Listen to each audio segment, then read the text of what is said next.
right now. A landmark ruling in the deadliest human smuggling case in U.S. history. Two men, Armando Gonzalez Ortega and Felipe Orduna Torres, have received significant sentences in federal court. Erica Hernandez is live at the courthouse. And Erica, just how much time will these men be spending in prison? Yeah, Stephanie. So Armando Gonzalez Ortega was sentenced to more than 87 years in prison, while Felipe Orduna Torres, who was one of the leaders in this human smuggling operation, was sentenced to 2 consecutive life sentences. Now, authorities say the two helped coordinate and organize the operation that left 53 migrants dead on June 27th of 2022. Officers found 67 people packed into a sweltering semi-trailer on San Antonio's southwest side. This is video taken from our KSAT crew on that day. Most of the migrants had traveled from Mexico, Guatemala, and Honduras. This tragedy marks today is the 3rd anniversary of this tragedy, and U.S. District Judge Orlando Garcia was the one to deliver those sentences today. The U.S. Attorney's Office held a press conference after, and this is what they had to say. These sentences will never fill the void experienced by these families. And you could hear that hurt, you could hear that pain in the letters if you were in the courtroom. Now, going back to the hearing, Judge Garcia had a lot to say to both defendants. He said this was one of the worst cases he has seen in his 31 years on the bench. He said he hopes this is a message for those who smuggle migrants, that if they were caught, they will be spending a long time in prison here in the United States. Now, we'll have more on the Quintana Roo tragedy, as it is the 3rd anniversary later today at 5. Live at the U.S. Courthouse, Erica Hernandez, KSAT 12 News.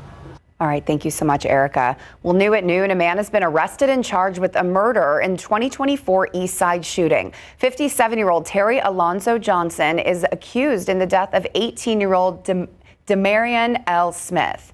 Smith was shot at a Dollar Tree parking lot on April 5th. Police say Smith was found with a gunshot wound and died at the scene. Investigators say there was some type of altercation, and camera footage from a nearby store shows Johnson carrying a gun just before the shooting. They say he took off but was arrested this Wednesday afternoon, according to court records.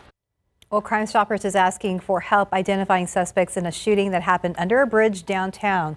38-year-old Curtis Davis was found dead under Interstate 10 near North Frio Street on June 11th. Now, a medical examiner confirmed that he died from a gunshot wound. Davis was last seen leaving Haven for Hope the night before with a black backpack and a phone, but none were found at the scene. Crime Stoppers says locals reported seeing his body as early as 9 a.m. that day. Now, police are still investigating, and Crime Stoppers right now offering up to a $5,000 reward for any information leading to an arrest. You can call that number on your screen to report any information.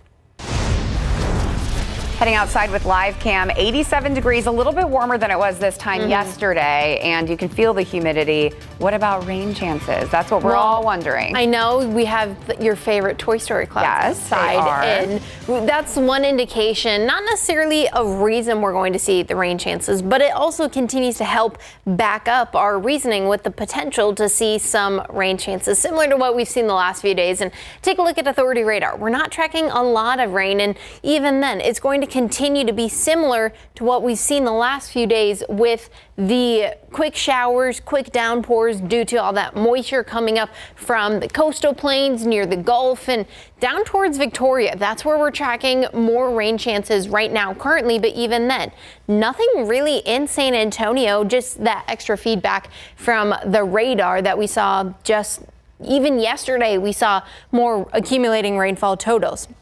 Areas between Selma and Schertz about ½ inch. We even got some reports as I zoom in near Cibolo where they got a few inches of rain. In fact, we can take a little query just in between Cibolo and Santa Clara, and that's about 2 inches of rain. Some areas saw even isolated 3 at times due to the authority rainfall in that radar indicated for the rainfall total. So some areas saw much needed rainfall, but we're going to continue to be similar yesterday to what we were today. Temperatures Right around this time, staying in those mid 80s, 87 degrees at the San Antonio airport, 90 degrees already at Stinson. And today we're still going to warm up. We're already feeling a few degrees warmer, feeling like 91 degrees in San Antonio currently. And later today, like I mentioned, we're still going to be on the warmer side in those mid to low 90s. But coming up, we're going to continue to have our temperatures increase.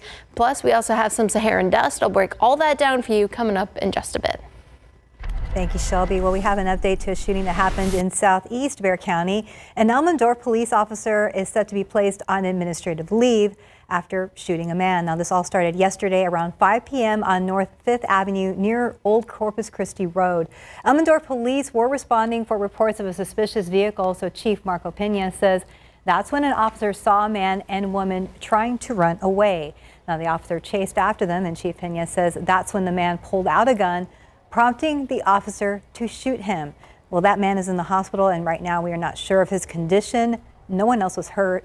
The officer who fired their weapon will be placed on administrative leave, which is department policy.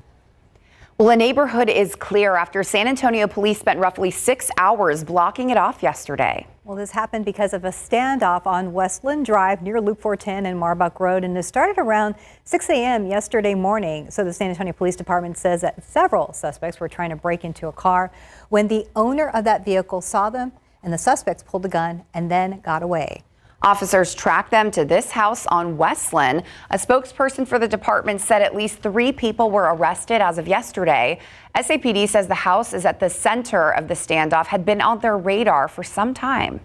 The house where they are right now is a known house in this area. The district officers they often recover stolen property from this location, stolen vehicles, and it's just a problem, a nuisance house. SAPD has been called to that house 25 times just since the beginning of this year, 3 of those to recover stolen property. Well, Schertz police officer is facing a DWI charge after he was arrested by his own department while off duty yesterday morning. This happened around 4 a.m. at the Sycamore Creek Apartments on Elbow Road. Now, right now, that was right next to Schertz Parkway. Sergeant Michael McGuire is a 22-year veteran in the department and will be placed on administrative leave pending the outcome of this investigation. Well, a 13-year-old San Antonio ISD student accused of plotting a violent attack at Rhodes Middle School has been charged with a 3rd-degree felony 6 weeks after his original arrest, May 12th. The teen appeared in juvenile court for a detention hearing where Judge William Cruz Shaw denied his request for release following recommendations from probation and prosecutors. The student now faces a new charge of possessing a prohibited weapon, allegedly an improvised explosive device. The state says more charges could be coming and is sharing evidence with the defense. Judge Cruz Shaw will hold regular hearings to decide if the teen stays in custody. I want the community to understand that we don't have a bond process over here. A child cannot bond out, and they are entitled to their detention hearing every 10 days unless they waive that hearing. But if they don't waive the hearing, we have to have it every 10 days, and the court's going to decide whether or not we're going to release that child. So the next hearing is set for July 10th. As for the teen's mother, Ashley Pardo, who was also charged in this case, she still awaits being indicted. Her next hearing is next month as well. So it has been over 2 weeks and still so many questions. The pain for those who lost loved ones in the city's flooding tragedy remains, though the landscape in the Bidle Creek has changed now. So we took some video yesterday of Bidle Creek near Austin Highway and Perrin Bottle Road, the site where many of the flood victims were found. Now in the drier conditions, we spoke with a man who returned to the area after losing a friend in those floodwaters. I got a call late that night that he was missing. So my immediate reaction was I need to go down there. Looking for personal items, trying to pretty much figure out what happened, how it happened. Well, Frank Trevino tells us he is not done searching for answers. He told our crews that he goes down there almost daily now looking for anything left behind. Trevino says if he does come across any personal items, that he plans to return them to all the families. It is a dangerous intersection on the far east side of town that's been dubbed the can opener by some neighbors and first responders. How many crashes we've seen and who's in charge of making sure it gets fixed. And good news for Comal ISD as staff can expect pay increases in the next school year. What those numbers are looking like. An event happening tomorrow to help those in need, how you can donate gently used medical equipment to make a difference. Let's look out there with live cam this afternoon. We're in the 80s now, not too bad of a morning, but I'm going to miss the rain chances that we had all this week, Shelby. I know, and there is some good news. We are tracking more chances of rain, but take a look at this. We're only tracking molds today, still sitting at moderate, but the numbers have continued to decrease throughout the last few days, and the aquifers continuing to go down. We're down 0.7 of a foot, and we still need the rain. Now, take a look at Authority Radar. Although we're tracking some rain near the coastal plains, none of it's made its way to San Antonio, but I'll break down what you need to know with your Futurecast coming up next. A can opener. That's what first responders and nearby neighbors are calling a dangerous and deadly intersection on the far east side of town. Well, our Devin Karp hit the road to find out how it got that nickname and who's in charge of fixing it. And this is the death trap. Accident after accident. Cars are smashed up all together all the time. Every time I come home from work, it seems there's ambulances and fire trucks. We've seen a lot of deadly accidents, a lot of majors. It's kind of hard because these neighbors are sick and tired of seeing car crash after car crash at Loop 1604 and Shoeworth Road. And as the far east side of San Antonio continues to grow, they want an actual signal at this high-speed intersection.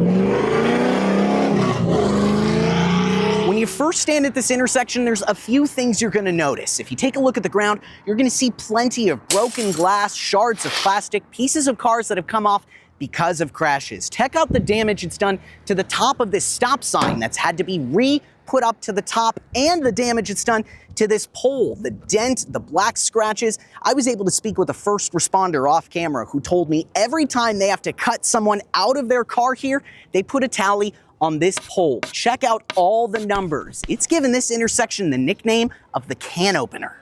My kids are just starting to drive, so you don't need to be out here because this is the kind of thing that happens. I'm so worried. According to data from TxDOT, there's been 138 crashes here since 2016. 125 of them directly related to the intersection, and they all started to grow right around 2021. Just along with new developments in the area. A Chevy symbol. That's a piece from the car. And I mean, it's just littered out here, around here. All right here. Okay, Alex, do you think this is kind of confusing? Yeah, I'd say so. Multiple lanes, and you don't know when to stop or where to stop. In a statement sent to us, TxDOT said, in part, due to development growth, TxDOT is requiring area developers to design and construct a signalized intersection at Loop 1604 and Shoeworth Road, in addition to widening the roadway. Costs related to the improvements would be the responsibility of the developer. It needs to happen last week. We're still waiting to hear back on which developers are responsible and when they have to build it by. But until then, these neighbors are going to do their best job to steer clear of the can opener. Do you think you're alone in this thought? Have you talked with your neighbors? No, my neighbors, my husband, my family, everyone, we all say the same thing. Devin Karp, KSAT 12 News. Oh my goodness, that got our attention. Great story, Devin. Yes. Thank you for that. We'll definitely be following up on that one. Yes, with TxDOT. Yeah. We're going to follow up every day. When are we getting rain? When are we getting rain? So I do have some good news. Okay. I mean, some areas saw some rain yesterday, and Yes. we're watching something in the tropics that could bring us some rain. Okay. But right now we're sitting nice and comfortable, I would say, at least. Not seeing too much humidity, just fairly normal for us here in South Central Texas. 47 degrees for that, or 47% for that humidity in Del Rio. 87 degrees in San Antonio, 89 in Del Rio. And this is fairly seasonal, fairly close to average for most of us, as our average temperature is only around 93 degrees for our peak temperatures. And today we're going to get to about 94, but we're going to continue to have that partly cloudy skies and maybe a 10% chance of some showers between that 3 to 8 p.m. range. And that's going to be it. It's going to quickly decrease our temperatures. In some areas that do see the rain chances, they're not even going to make it to about 94 degrees. We got some reports yesterday of temperatures still in the 70s. Now, once again, this is going to be similar yesterday to what we're seeing today. Is maybe a few showers already starting to build near Victoria. That's going to continue to build just in areas near Hallettsville and Luling, maybe even near LaGrange and Victoria. And that's where most of the rain is going to be, just to the east of us. But we do have a potential for a few showers to make its way into areas of San Antonio. And otherwise, just battle with the cloud coverage tonight into tomorrow morning. Once again, tomorrow morning, you're waking up around 7 a.m. Any Saturday plans you're getting on going. Still having a factor, still having a potential for a few isolated showers near the coastal counties.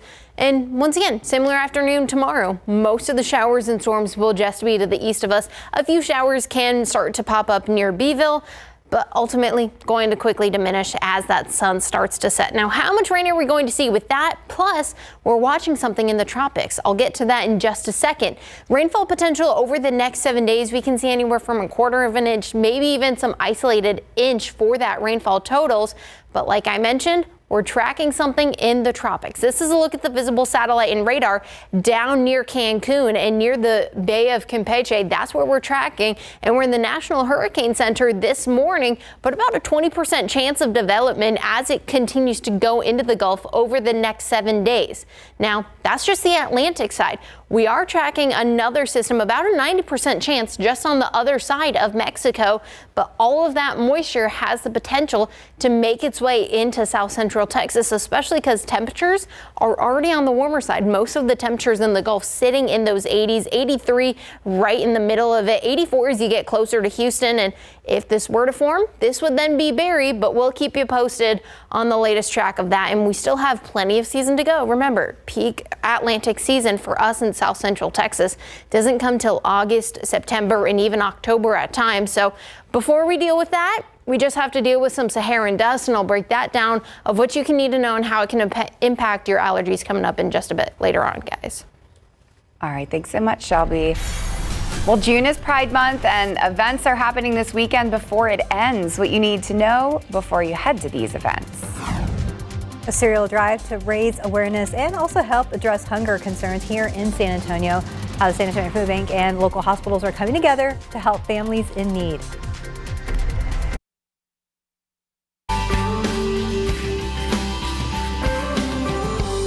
Happening tomorrow, Project Bend will have their first Gear Up for Mobility event to provide mobility equipment to those in need. Donors can bring gently used medical equipment like wheelchairs and power scooters from 9 a.m. to 2 p.m. to the new Bromville City Hall. All donations will go to the ones who need it the most. For more details, visit ksatcommunity.com. Well, a special statue unveiling is taking place at the Vietnam Army Grunt Museum. That's happening right now. It started at 10 a.m., goes all the way to 2 p.m., and you will still have time to take part. It's called Vietnam Veteran Statue, and it commemorates the sacrifice and service our Vietnam veterans made. There will be food, music, vendors, and more. Well, also happening today, the Hunger Games Food Fight for a Cause. So teams of employees from all Baptist Health System hospitals across the city will compete in a cereal-themed competition. So to raise awareness and also help address hunger concerns right here in San Antonio. So during the hot summer months, hunger is magnified when children do not have access to school breakfast or lunch programs. So part of this is also a food drive, and the San Antonio Food Bank CEO, along with the hospital leadership, will announce the amounts of donations that were collected by the hospitals that will benefit the food bank and also families in need. And it's time to kick off the summer right with free music, good vibes, and good health. Tonight, there's a party with a purpose that everyone is invited to. And better yet, it's free. The Tune Into Wellness Summer Music Festival is happening over at the Ecumenical Center's Seeds of Hope Garden. Starting at 6:30, family-friendly outdoor concerts will light up the night with live music by several popular bands in San Antonio. The event aims to promote wellness through joyful community experiences. All ages are welcome, and while admission is free, registration is encouraged. That link can be found online. Well, in his series of interviews this Pride Month, KSAT Promotions producer David Hurtado sits down with Natalie and Tracy Jones-Gomez about learning from adversity while raising two boys and how Natalie broke barriers when she was crowned the first Open and Out Fiesta Royal back in 2023. There was a moment where I thought, well, but are they going to expect me to be a certain way, present myself a certain way? And so we had an honest conversation, and I just told them I am who I am, and I want to be my authentic, genuine self, and they were very supportive of that. I think they saw the bigger picture, which was to give back, raise more money for scholarships, because that's what it's all about. Well, Natalie and Tracy also talk about how their children have brought their families closer together, and how Natalie one day hopes to take the reins of her father's law firm. So to watch the full interview, you can go to KSAT.com, or you can scan that QR code on your screen. Happening Saturday, the Pride Bigger Than Texas Festival will take place from 11 a.m. to 7 p.m. at Crockett Park. That's at 1300 North Main Avenue. You and your family can enjoy a parade, live music, and more. This is a ticketed event, so for information on tickets, you can head to KSAT.com. And there's also going to be a meet and greet with the Bigger Than Texas Grand Marshal, Flavio Benavides, and that's happening today from 6:30 p.m. to 9:30 p.m. at the Bottom Exchange. Well, a major Supreme Court ruling gives President Trump the green light to push for ending birthright citizenship. The decision split, and how justices are debating if lower courts could block the order. And Republicans hit a big roadblock on a funding bill as the Senate parliamentarian says part of their plan breaks the rules. What this means for President Trump's tax cuts next.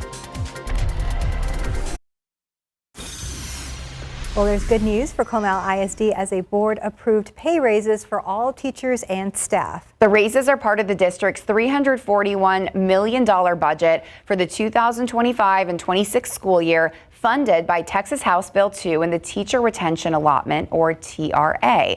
Teachers with 3 to 4 years of experience will get a $2,500 raise. Those with 5 or more years will receive $5,000 more. And teachers with less than 3 years, along with other staff not eligible for TRA, will get a 3% increase. So the budget also supports the academic needs of over 30,000 students and is based on a maintenance and operations tax rate of 0.7369, which the board will officially approve in August. And the Judson ISD's Board of Trustees has approved a proposed budget for the 2025-26 fiscal year. This week, the board made several big cuts across the district, eliminating positions, extracurriculars, and incentives. Those eliminations include the golf and powerlifting teams, students' athletic insurance, and district positions. Out there with a live cam on this Friday afternoon. Weekend looks good, but of course a little warm. It is June, Shelby. Yeah, that's kind of the story. Is it's June, it's summer now officially. Everyone's wondering how hot is it going to be? Well, normally when we get to 93, that's just seasonable. That is our average temperature. So the fact that we're going to be sitting close to average this weekend isn't anything new. However, I wanted to point out we are tracking some Saharan dust. I'll talk about that on just a sec, but we're also tracking the heat indices. Although we're sitting very seasonable, we do have the potential for it to feel a little warmer near that triple digit heat, or just above around 102 degrees. But throughout your day-to-day, temperatures still sitting nice and comfortable in those 90s. We are still tracking, though, similar to what we've seen the last few days, is as that outflow boundary comes through areas of south central Texas, having the potential for some isolated showers. It's bringing some stronger winds. Winds can potentially gust up to about 25 miles per hour at times. But as we head throughout the weekend, not only are we tracking some temperatures in those 90s, we're also tracking some Saharan dust. Now on Saturday and Sunday, that's when that first plume starts to arrive in areas of the Alamo City, but really won't start to impact us until Monday and really heightened on Tuesday and Wednesday. But what the Saharan dust does give us is, other than just some allergy issues, is it gives us a little bit of some beautiful sunsets here of that KSAT Connect picture up in Canyon Lake. And if you get any pictures, please send that to us. But I'll go over the track and timing of the dust, plus take another look at the tropics coming up in just a bit.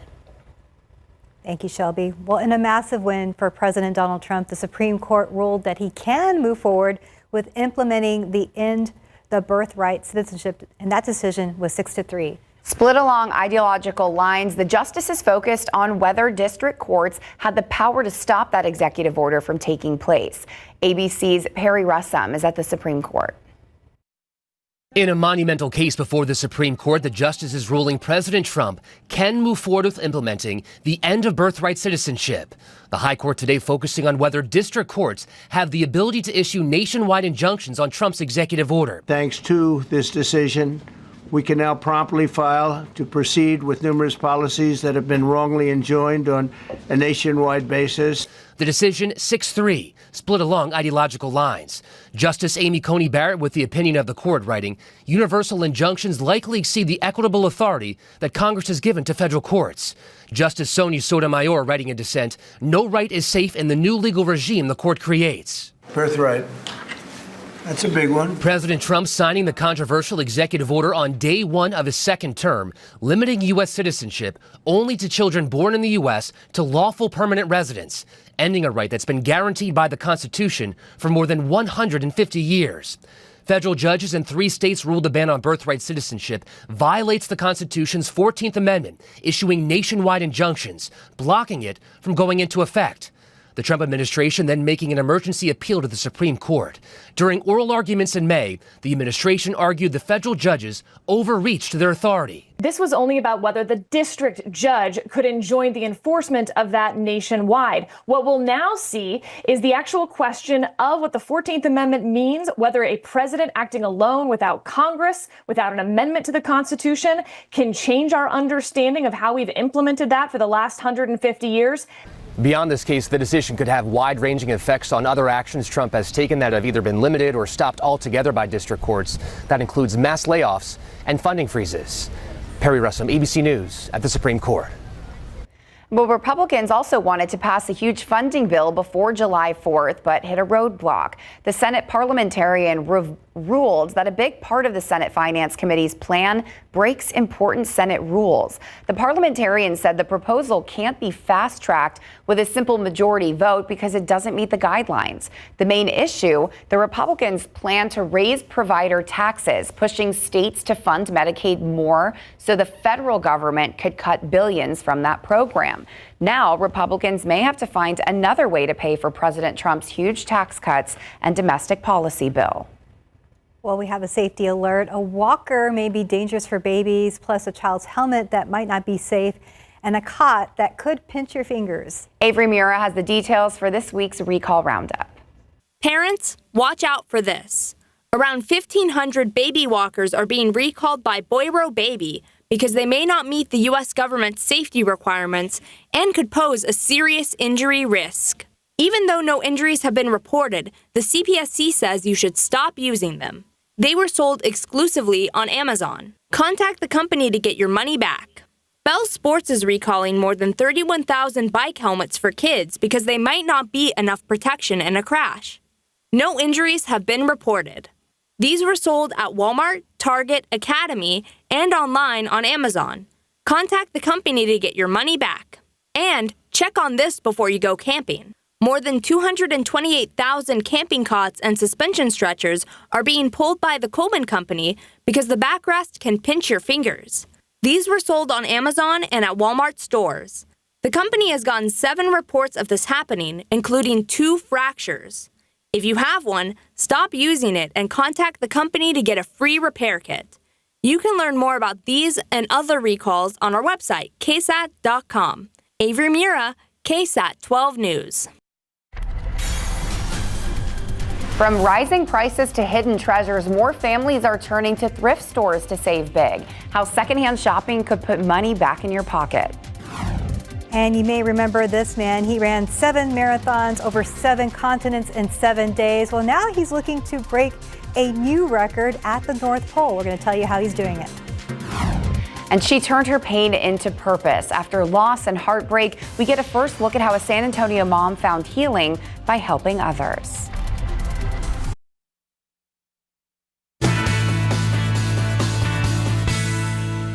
Did you feel alone?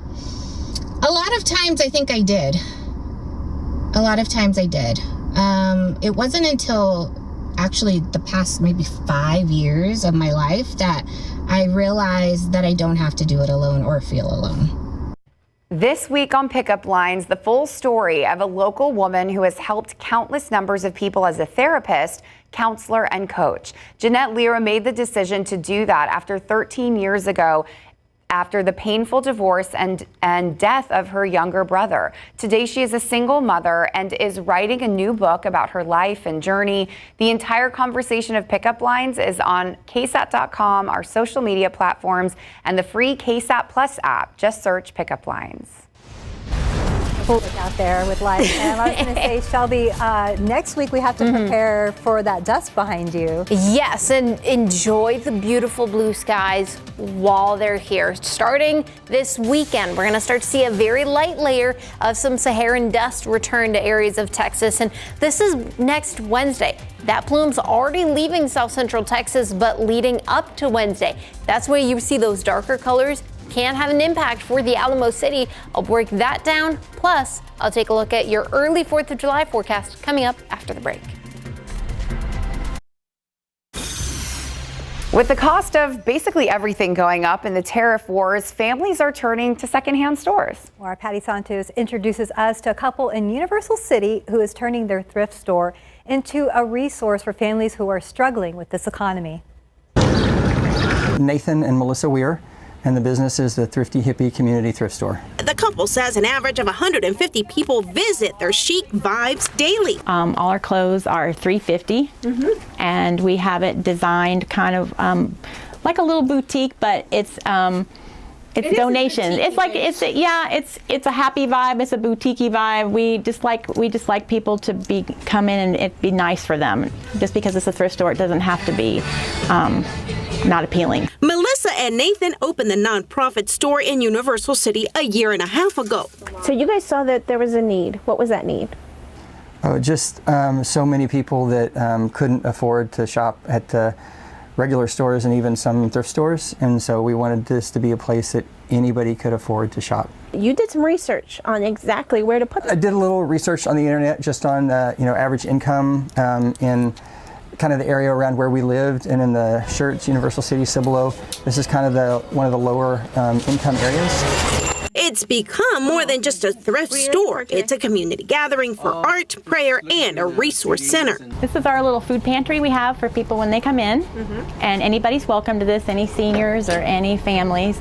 It's peanut butter. We have a lot of peanut butter and pasta and noodles. A little basket out front for when we're not here for families and for the homeless. The couple puts in a lot of their own savings into the store. All funds go to support food pantries at area churches and other nonprofits. I think we both believe that we live in a world of plenty. There's so many resources in this world, and there's no excuse for people not to have basic needs.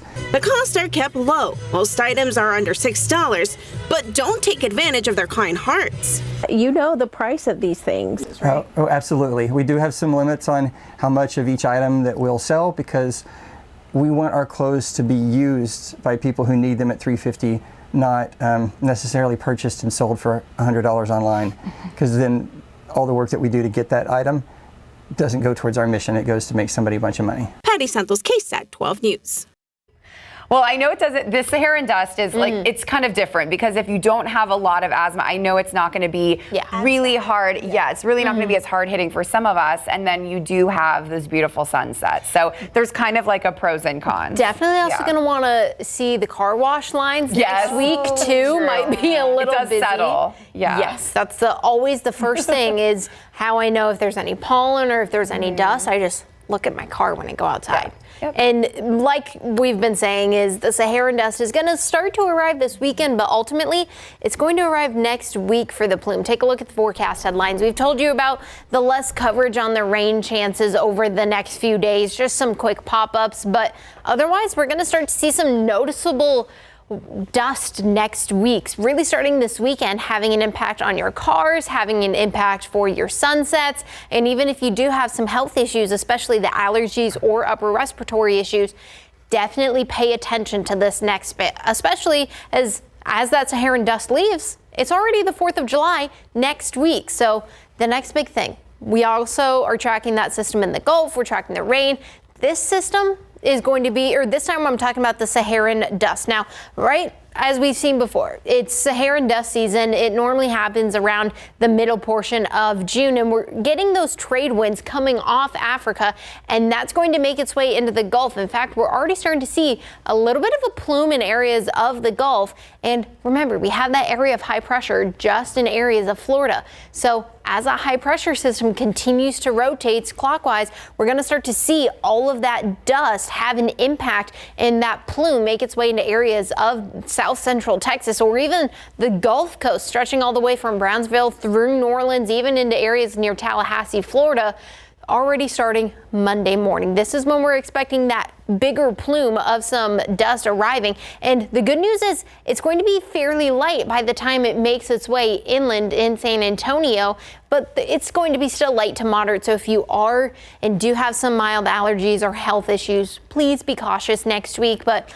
already by Wednesday afternoon around 3 o'clock, that plume continues to lift to northeast Texas and even just to the east of us closer to Houston. Once again, easy way to tell is the hazy horizon. Take a look at this picture just to the right. It may not look like much, just your normal average blue skies, but there's a little bit of some haze, and especially if you're flying out anywhere, you'll definitely be able to see it up in the airplanes and along the horizon. Don't have to worry about that today, though. Temperatures today going to be in those 90s, 97 or 99, excuse me, already expected today for your peak temperature down in Cotulla, 94 in San Antonio, and throughout the next few days and even next week. This is the start of July. It starts on Tuesday. We're expecting temperatures to be increasing into those mid to upper 90s, 97 expected for the 4th of July next week. And that doesn't include the heat indices. We're talking about the heat indices to be in the triple digits. Now, once again, 4th of July is still a ways away, so things can change. But we're talking about temperatures in those upper 90s. Still about a 10% chance of some rain, not only today, but also the next few days. So we'll keep you posted on the exact track and time, but it's going to be very isolated at times, similar to the last few days where just a few showers pop up for most of us in south central Texas, with the hazy skies all leading up to the big Independence Day next week. All right, looking forward to it. Thanks so much. Well, from the finish line to the frozen frontier, a San Antonio man is conquering the world, and now he's taking on the North Pole. His icy new goal and Guinness record dreams next.